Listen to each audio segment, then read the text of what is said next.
നമസ്കാരം. Media one your own എയറിലേക്ക് സ്വാഗതം. ഞാൻ ഷബാന. പ്രധാന വാർത്തകൾ. ഷാർജയിൽ ഗൾഫ് മാധ്യമം കമോൺ കേരള പുരോഗമിക്കുന്നു. മോഹൻലാൽ ഉൾപ്പെടെ വൻ താരനിരയാണ് കമോൺ കേരളയിലേക്ക് എത്തുന്നത്.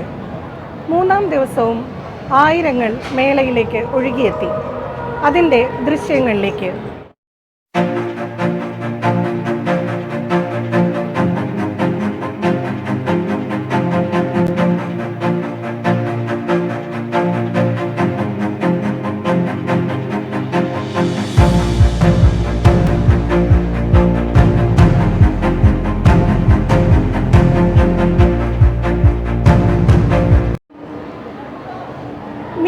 മിഡിൽ ഈസ്റ്റിലെ ഏറ്റവും വലിയ ഇന്ത്യൻ വാണിജ്യ, സാംസ്കാരിക, വിനോദ മേഖലയാണ് ഗൾഫ് മാധ്യമം ഒരുക്കുന്ന കമോൺ കേരള. പ്രൗഢമായ സദസ്സിൽ മേളയുടെ ഉദ്ഘാടനം ഇന്നലെ Sharjah chamber of commerce chairman Abdullah Sultan Al Owais നിർവഹിച്ചു. അബ്ബാസ് മുഹമ്മദ് തയ്യാറാക്കിയ റിപ്പോർട്ട് കാണാം.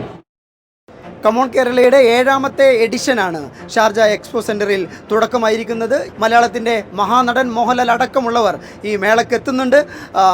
കഴിഞ്ഞ വർഷം ഏകദേശം 2.5 ലക്ഷത്തിലേറെ ആളുകൾ പങ്കെടുത്ത മേളയ്ക്ക് ശേഷമാണ് കൂടുതൽ മിഴിവോടുകൂടി കമോൺ കേരളയുടെ 7ാമത്തെ എഡിഷന് തുടക്കമാകുന്നത്.